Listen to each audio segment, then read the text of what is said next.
Legani, the second one from the second mimer from 1958. So that's on page Chavav. We're actually holding chapter 2, Beis. That's on page Chav Zayin in the booklets. We're in the middle of the summary of the previous Rebbe's series of Basi Legani. As we mentioned in the last class, the Rebbe would begin the Basi Leganis with a brief summary of the series of the Mamarim of the Frierdiker Rebbe, and up to the point, the new chapter that he wanted to address in that specific year. So this year we're focusing on chapter 8. So we're finishing the summary. We're finishing the summary of the previous Rebbe's discourse up till chapter 8, which spans the first 1.5 discourses of his Basi Legani and Shabbos Beganim. So we're holding chapter 2 here. We said that God wants to come down into this world, that he has a home in this world. God, when he created the world, was down here in this world. Then, through the sins of the first 7 generations, the Shekhinah, the Divine Presence, retreated up to the 7th heaven. And then, 7 generations of tzaddikim brought the Shekhinah, brought the Divine Presence back into this world, till Moshe, the 7th, finally brought it down to this world at Mount Torah, at the Mishkan. And then we said that this idea of God's presence being manifest and being revealed in this world was expressed primarily in the Beis Hamikdash and in the Mishkan, like it says, "V'asuli Mikdash v'shachanti b'seicham." God says, "Make for me a dwelling place, make for me a sanctuary, and I'll dwell in them." So God's primary residence in this world down here is in the Mishkan. What was the primary service in the Mishkan, in the Beis Hamikdash, in the temple? That's the sacrifices. And what are the sacrifices? We mentioned in the last class, the sacrifices represent an ascent from below, that we reach up to God. That's the idea of a korban, to reach closer to God. And that's both in the form of the sacrifice, physical sacrifice, also in our own lives, giving of ourselves to God. And that causes God to have pleasure. Nachas ruach lefanai. God has a reich nichayach, that there's a pleasing order. That nachas, meaning that God then comes down to us. So that it's that service, that primary, the central service in the temple of sacrifices, that draws God into this world. Then we said this is not only in the service in the Beis Hamikdash, but even the actual structure itself also represents this idea. And we introduced the concept of foolishness, that there's a foolishness of unholiness, and that means that whenever a person sins, commits a sin, and distances himself from God, that's an act of foolishness, because no person in the right mind, as the Gemara says, no person in the right mind would sever a connection with God. So it's an act of foolishness. How do we counter that? That's with godly foolishness, with a positive foolishness. And then we said that this idea is expressed not only, now we're at the point where it's not only that the foolishness is expressed by the structure of the Beis Hamikdash, which as expressed in the idea that the Mishkan was made of atzei shittim, of acacia wood, but even the word itself for the pillars, the beams that constituted the walls of the sanctuary, even that as well expresses this idea of transforming the foolishness of the world into of unholiness into spiritual spiritual folly, or spiritual shtus. How so? So that's what we're going to get to now in chapter 2. But as by way of introduction, since we're going to talk about the idea of foolishness and transformation of foolishness as is expressed in the very name of the pillars that were the walls of the sanctuary. So again, just to summarize again, we're talking about making a home for God in this world. We expressed it by saying that God's home in this world is primarily in the Beis Hamikdash. The primary form of service that brings this about is sacrifices. Then we said the sanctuary itself expresses this idea because in the Mishkan, at least in the tabernacle, it's made of atzei shittim. Shittim is shtus, foolishness. It's a transformation of negative foolishness into positive, holy foolishness. And then we said we can express this even in the name of the walls. They're called krushim. And this will lead us into a conversation that's a bit mystical, Kabbalistic, about the letters which constitute the word keresh. Keresh is the word that describes the beams of the Mishkan. So the walls of the Mishkan were made out of pillars. Those pillars are called krashim in the plural, keresh in the singular. The word keresh is made up of 3 letters, kuf, resh, and shin. So before we get into those letters, letters in general are obviously the letters of the Aleph Beis all have incredible significance. In general, letters are what reveal things. So, for instance, in a human being, for us, how do we reveal ourselves to others? How do you reveal what's going on inside to somebody else? Through words. Words are made up of letters. Your own self, your own conscious self, how do you interact with your own self? How do you think? How do you operate? All in words. Words, again, made up of letters. So the letters that then come together and form words reveal something that was hidden. The same is true with God. When it comes to creation, so we know God creates the world, we discussed it in several other classes, through the divine attributes. There's kindness, there's severity, there's compassion. But what's the vehicle that brings that energy into existence? It's the words. That's why one of the reasons why when it talks about creation, it says that God spoke the world into existence. What does it mean He spoke the world into existence? The words, the spoken word. Obviously, in God's case, we're not talking literally, but the idea of words, of letters, reveal that energy. So it follows then that in Lashon Kodesh, which are the God's language, God's letters, so that the letters themselves have a meaning. So it's not just that the letters form words that have meaning, but the letters themselves as well have meaning. And what's fascinating, it's a fascinating topic in its own right to discuss the letters of the Aleph Beis, because each letter has its name, its shape, and its numeric value, its order in the 22 letters of the alphabet, what role it serves. So it's all of these things are meaningful in revealing what it is about something about the letter. So we're going to focus on the letters Kuf and Reish here, and their counterpart Dalet and Hey. We're also going to talk about the Vav, we're going to talk about the Gimel, and of course we're going to talk about the Yud and the Tzadik. So those are the letters we're going to touch on here in this chapter, in this mimer. And again, the idea is that letters, the shape, the name, the numerical value, all of these things have significance. We're only going to touch really on the name of some of the letters and on the shape of the letter and the energy that's expressed. The Tzadik we'll get to eventually as well. We'll get there. Okay, so that's a little introduction about the letters, and again, that's a topic that we can explore in detail. We're going to limit it to what's discussed here in the Maimer. Okay, so Beis on page Chav Zayin here. Mamshich Levayer. So the previous Rebbe continues in his discourse. In chapter 6, he explains that we explained the idea of Atzei Shittim. They're called Shittim. Shittim is shtus, is foolishness. We discussed that. Now we're talking about that the Atzei Shittim, what are they called when the walls of the Mishkan were built? What were they called? They were called Krushim.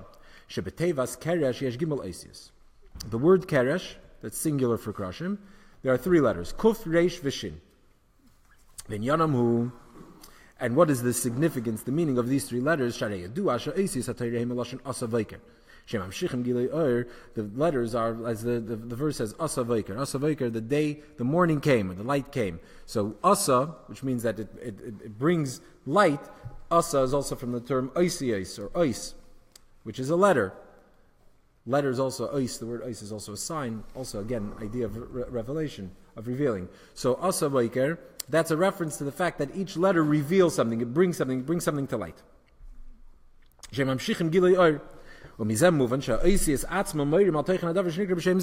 this follows then that the letters themselves, since they bring a certain revelation, they bring a certain light, so the letter themselves also convey what it is that they're bringing. That's why you have the different letters. What it is that they're revealing. And as the Zohar says right in the introduction to the Zohar, it says, the Zohar talks over there about the beginning of creation, about all the olive bays and all the olive bays that came before God, and the letters Kuf and Reish, the Zohar says, are Ischaziu al Sitra Bisha. They appear to be on the negative side. Isis Dulum is the unholy letters. Again, Ischaziu means not that because there's also a holy quality in them. We're going to focus on the unholy quality of the Kuf and the Reish. That they appear on the other side, in the negative side. And since they appear on the negative side, the beginning is Skaima, so since they're unholy letters, so how do they survive? So Natli Ois Shin Begavayu, they bring the Shin in between them. So like that, they can get vitality, they can get energy from holiness. Shin is a holy letter, and Kuf and Reish are unholy, so how does unholiness get its energy? How is it sustained? Because unholy it operates like a parasite. It just mooches off something else. So it goes to the holy. It takes divine energy, godly energy, and that's what it uses. So Kuf and Reish grab the Shin, which comes after them, by the way, in the sequence in the Aleph Vez, and like that they survive. So what is this reference to? Without this, Rebbe quotes that from the Gemara, Sheker can't stand. So Sheker, which is a lie, obviously unholiness. So Sheker says since it's unholy, it's not true. It's a falsehood. How is it sustainable? How do you perpetuate a lie? So the Zohar explains that Kuf and Reish can't stand on their own. They're unholy. They're a lie. How do they survive? They take the Shin, which is a holy letter, and when you put the Shin in, so then you get it. And how does the word Sheker spelled? It starts with the Shin. So you put the Shin at the beginning. Shin would be the kernel of truth in any lie. And like that, the lie would survive. So the Zohar concludes over there. If somebody wants to, if you want to tell a lie and have people buy the lie and have the lie endure, so you need to add a little kernel of truth. And that, yeah, you can't have a lie without truth. There needs to be a little kernel of truth in the lie, so it's still a lie. But like that lie can go places. Is this like Sheker and MS, all the letters are stable in the Sheker? Yes, also. So, yeah. Okay, so we see that Kuf and Reish are unholy letters. That's the point. The Kuf and Reish, Keresh, we said, which now we have these three letters, Kuf, Reish, and Shin. Keresh comes from the word, has the same three letters as the word Sheker, is the same constitution as the word Sheker. Sheker is unholy, and the idea is to transform these letters from the unholy, the Sheker, the lie, into Keresh, into holiness. So you need to reform the Kuf and the Reish and turn them to the holy side. Why though? So the Zohar just says that they're on the unholy side. Why? What makes them unholy letters though? So the Hine Kuf Reish and Leneged Al Vehe. Kuf and Reish are the counterpart, the parallel to Dalet and Hey. We know that everything has a parallel. God creates the world, and there's holiness, and then there's the parallel in the unholy. So there's like a mirror image of holiness and unholiness. Everything that you have in holy, you have in the unholy. So the Dalet and Hey are holy letters. Reish and Kuf are unholy letters, and the Reish and Kuf are the counterparts of the Dalet and the Hey. Shahrei, Ois Reish, Mizdamala is Dalet, Va'is Kuf, Mizdamala is Hey. The letter Reish looks like a Dalet, and the letter Kuf looks like a letter Hey. After is Dalet Reish Doimim. Huh? Deformed clones. Yeah. After is Dalet Reish Doimim, Va'achekamat Shavim Zelazeh. And even though these letters are similar and almost identical, Hein b'dmusan v'hein b'perushim, both in their appearance, the way they look, and also in their meaning. Because as we mentioned before, the letter, every part of the letter, the name of the letter, the shape of the letter, the numerical value of the letter. So here we're focusing on the appearance and on the meaning. Why? Shehein miloshin dalus v'anius. The letter Dalet, called Dalet, the word Dalet, which is the name of a letter, Dalet comes from the term dalus. Dalus means needy, somebody who lacks. Reish is rush. Rush is enko. Rush is somebody who's destitute, somebody who has nothing. So Dalet and Reish both show on neediness, on lacking. So even though they look the same, and the meaning of the letter is the same, basically, more or less, they're still opposites. And there's such that not just that they're not the same. One is holy, one's unholy. They're polar opposites. We can see from the fact that if you change them, the Medrash says that if you swap the Dalet for a Reish, if you exchange them, so God forbid you're destroying worlds. That's what the Medrash continues and explains. The verse says that Hashem is one. When you say Echad, that God is one. So when you say one, Echad, the last letter Dalet has to be emphasized. Echad. Why? Because if you swallow it and you make it sound like a Reish, what if you say Hashem Echad, what happens if instead of saying Echad with a Dalet, you say Echad with a Reish, Acher? God forbid, you're destroying worlds. Say there are other gods. So that's if you swap the Dalet, exchange the Reish, substitute the Reish for the Dalet. But what if you do the other way? Same is true when it says not to bow to other gods. when you say not to bow to other gods, the word other, acher, you have to emphasize the reish. If God forbid you switch the reish for a dalid, not to bow, God forbid to one God, to the one God. That's again destroying worlds. So we see that they're very extreme opposites. So that's the difference. Even though they mean the same, still they're very different. And then it explains the difference in their shape.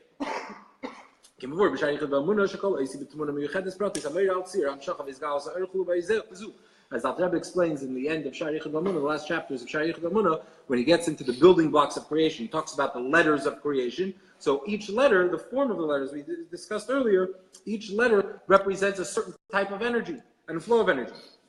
So their shape is also different. So even though the names are similar, but they're not exactly the same. Yet they're also polar opposites because you can't exchange one for the other.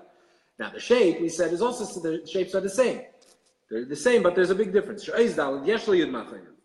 dalit has a yud behind it. The inyan ois yud shehi betzir shel mekuda she'en la ispashtus meir alin habitul. What's the letter yud?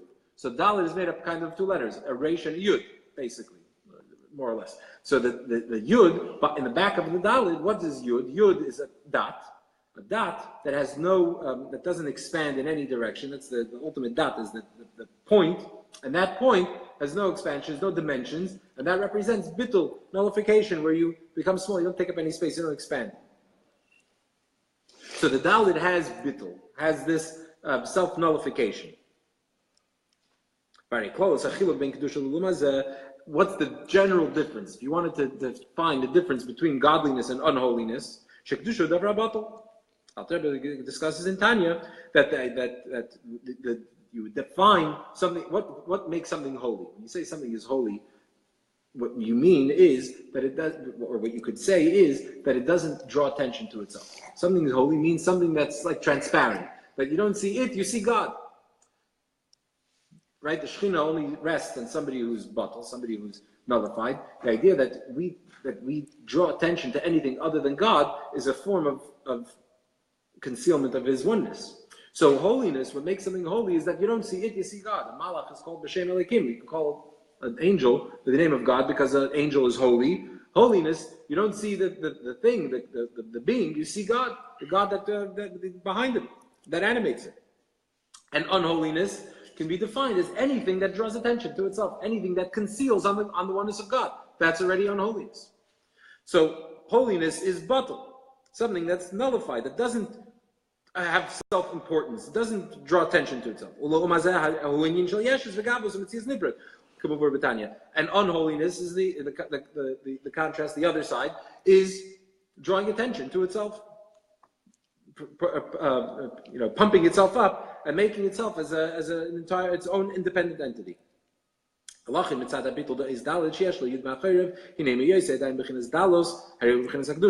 Dalit, since the letter Dalit has a yud, meaning that it's batal, it's nullified, so therefore, even though it's dalus, it's lacking, it doesn't have many virtues, let's say, on its own, but still the fact that it has the yud, meaning it's batal, so that makes it a holy letter. However, without the yud at the end, the bittul, that from behind it, then you have a from the unholy letters. That's what the discussed in his Maimer. We moved on to chapter 6. He discussed this idea of the letters Daled and Reish. In chapter 7, which we learned last year, we discussed the bittul. We're going to touch on it again. We'll reference that concept a little bit later on. The idea of the interaction between the mashpia and the kabel, the way one gives to the other, that there needs to be bittul for there to be a transmission. And then now in this year's chapter, in chapter 8, chapter that's the focus of our present Maimer, previous Rebbe discusses how Reish becomes Kuf. So he discusses how Reish leads to the Kuf, how Daled leads to Hey. That's what we're going to get into now. So first we've discussed the fact that Daled and Reish are similar, but one is holy, one's unholy. And now we're going to discuss the Daled and the Hey, the relation between Daled and Hey, and the relation between Kuf and Reish. Okay. Chapter 3. So in order to explain how from the Kuf from the Reish you get to a Kuf, he's going to first explain, he prefaces by discussing the Dalet and the Hey. V'hinei b'kedusha nasem is Dalet Hey. In holiness, in the holy side, in the holy letters. So from Dalet we get the Hey. The Hey, Harayesh Gamken Yud Mulafana. Why is Hey a holy letter? Because we know Hey also has a Yud. Where's the Yud in the Hey? On the bottom, in the front. There's the small dot. That's the Yud Milafanav in the front. V'huregel hasmoli the Eis Hey. That's the left leg of the letter Hey. It's just that it's in the front. What's the difference between the Yud in the front of the back of the letter? Where is it by Dalet? The Dalet is in the back. So I have actually a little, I'll pull this out just to get a little visual. Letters from the Aleph, Ksav Ashuri. I don't know if we pick it up and see it.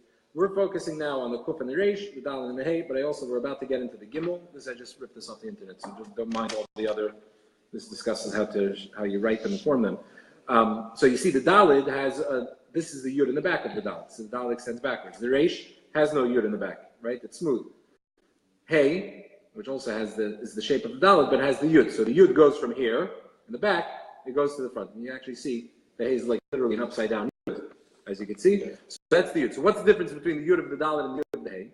Is that the Yud of the Dalet is in the back of the Dalet. The Yud of the Hey is in the front. This is the front of the letter. This is the face of the letter. So the Yud is in the front of the letter. So what's the difference? What's the significance? The Hey also has He's always got right. But what's new to the Hey is that without this, it's still a Dalet. One's on the top. How does it become a Hey when the Yud comes into the front? Okay. Why? Because that's how it was. Okay. So that's the difference between the Dalet and the Hey. What does that mean? So again, as we mentioned, the shape of the letter says something about it conveys something. This represents the unity that's expressed through the letters. Dalet gets from the Gimel that comes before it. So that is a connection, a relationship that's back to back. And in Eis Hey, in the letter Hey, the Yud is in the front. That the connection, the interaction is face to face. What does this mean? So you have somebody when two people interact with each other. You can do it in two. You need to back to back. Yeah, something like that. I have a bad relationship or a weak relationship, much of a relationship.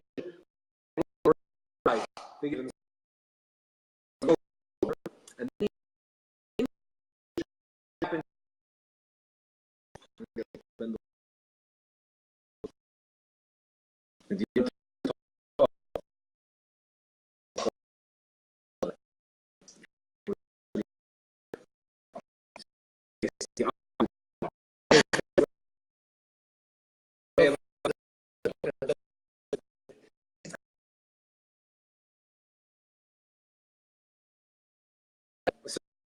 So the Dalet. No, okay, sorry. The Yud represents this connection. We discussed this actually in last year's Basi Legani chapter. Yud represents. We're going to get to it again soon. So that represents really the connection, the interaction between two people, two things, two letters. In this case, here we're talking about the letters. So that's symbolic of the Yud.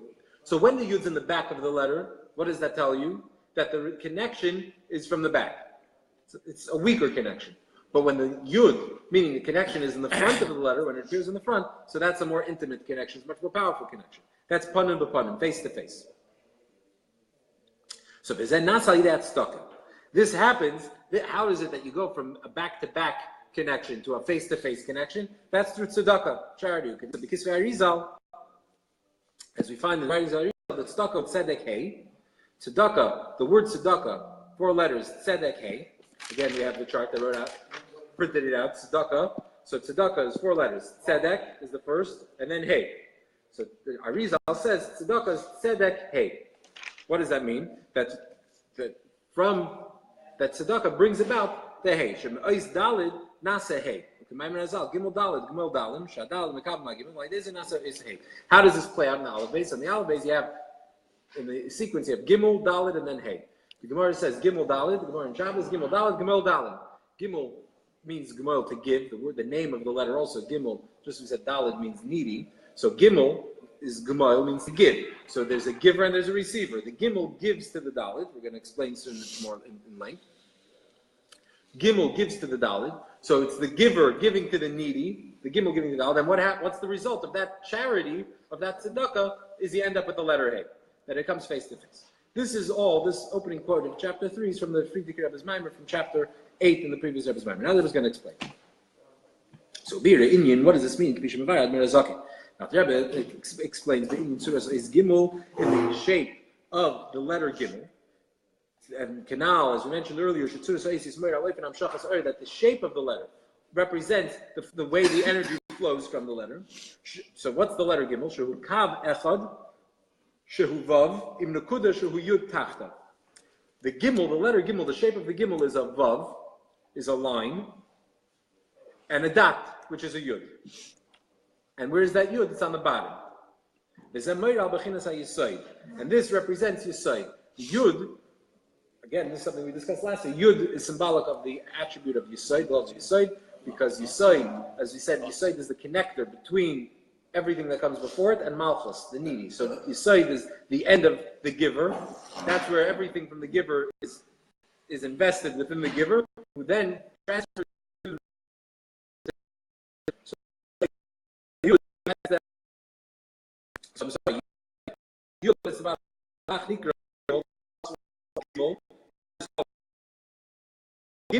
the shape of the Gimel,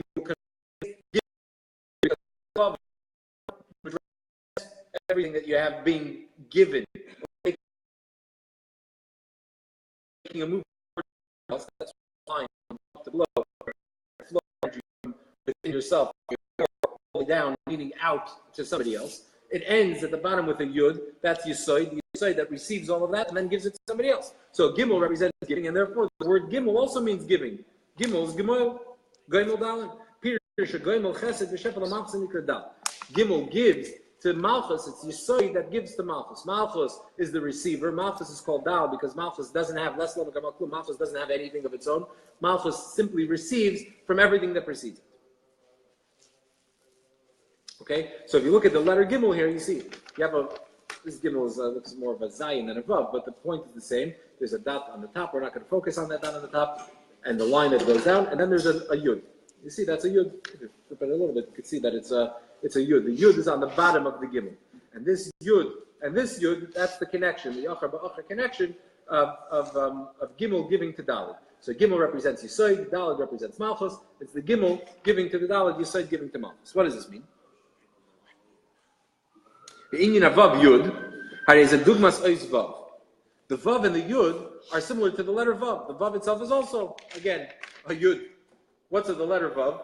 There's a Yud on the top that then just continues. Here's the Yud comes and stops. It's a small letter.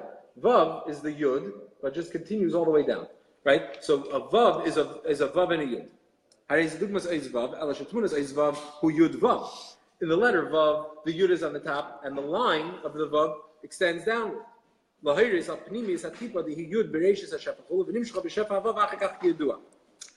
what does this represent? Also, if you notice the Vav, another quality we're going to talk about soon, you see how the Vav gets narrow. The leg of the Vav gets narrower and narrower until it gets to a point on the bottom. Right? So what does this mean? Yud on the top is the Yisayid. That's the Tzimtzum. When somebody wants to give to somebody else, the first thing you do, let's talk about like in a teacher-student relationship. So you have a teacher that knows a lot, and knows a lot where the student doesn't know anything. The teacher wants to teach to a student, so what's the first thing he has to do? Is he has to forget about everything that he knows, in a sense. He has to clear his mind from all the information and the depth of the information in order to be able to then try and teach to the students. The first thing you have to do is you have to clear. That's Tzimtzum. That's the Yud at the beginning of, within the giver himself. There's that Tzimtzum that allows the person to clear his mind of all of that. Then what happens is, then there's a narrow line that goes. Meaning you start to prepare your lesson, you start to prepare your class. And when you start preparing your class, it gets narrower and narrower. There's a lot of ideas, and you get narrower and narrower until you can condense it into your whatever hour-long class or lecture or whatever it is. And again, it's narrow. Why is it getting narrower? Because you need to make it more applicable and understandable to the student. So the idea becomes smaller and smaller. It becomes maybe surrounded with more and more other stuff, stories, anecdotes, examples. And so you have less of that original idea. And so that comes, that's the Vav. So Yud represents the Pnimius Atipa, the Yud Bereishis HaShefa, meaning the kernel of the idea as it becomes a kernel, the beginning before you start to narrow it even more to be able to teach it to somebody else. So V'nimshcha b'Shefa Vav Achakach Yidua, it then comes down in the line of the Vav as is known. Masha'enkin Gimel Hu Behepach. Gimel is the opposite of the Vav. In the Gimel, you have a Vav L'mayla, Vayud L'mata. The Vav is above, the line is on top, and the Yud is on the bottom. So what does that imply? That's the end. That's when you teach it. So the beginning, the Vav is within the teacher. And the Gimel represents how the teacher then brings it to the student. That's why the Yud in the bottom is receiving of that information. The narrowing of the Vav till it goes into the Yud. That's how it's taught that's how it goes to the receiver. This is how the Rebbe explains the letter Gimel. The Rebbe explains this further. The letter Vav has at the top. All letters have to start with some form of a contraction. But if we mentioned that letters all convey, they all reveal. So all letters are a form of revelation. Any revelation, once you're starting to reveal, is hidden already. It goes through a tzimtzum. It has to go through a yud because it's already less than what's originally there before it's revealed. What's hidden is always more intense and more powerful than what's revealed. So the letter Vav starts with a yud. And there comes a narrow line. The general idea of in order to give from a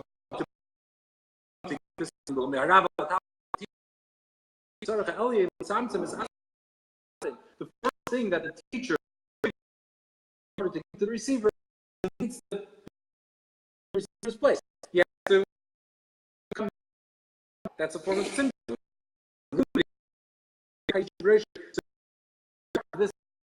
There's only a yud. There's that dot. Trying to the student. The beginning of them. Energy is already measured. It's already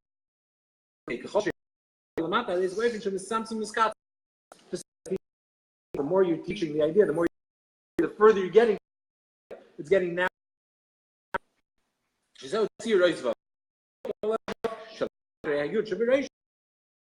And after you have the yud at the beginning, that initial contraction, limiting of the in order to give to the student the line, the flow gets narrower and narrower.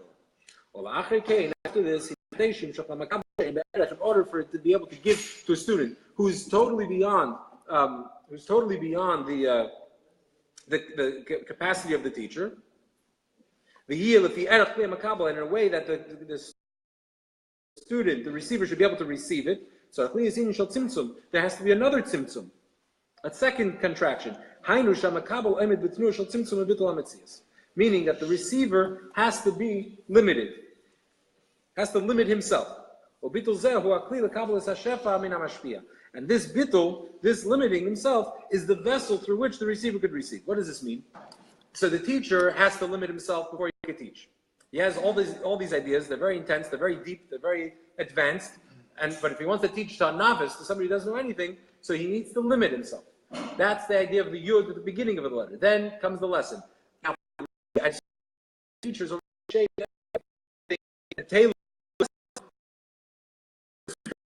but his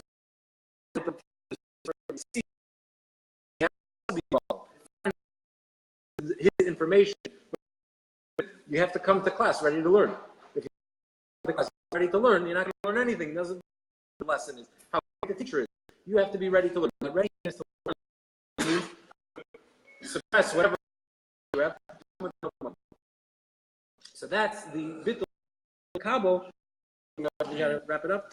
So we'll continue in class a little bit more about the letter given. Should we add you to our chat? How many people? So bad. Wasn't so bad. I just told you what you have to watch out of there. Oh, we're still live.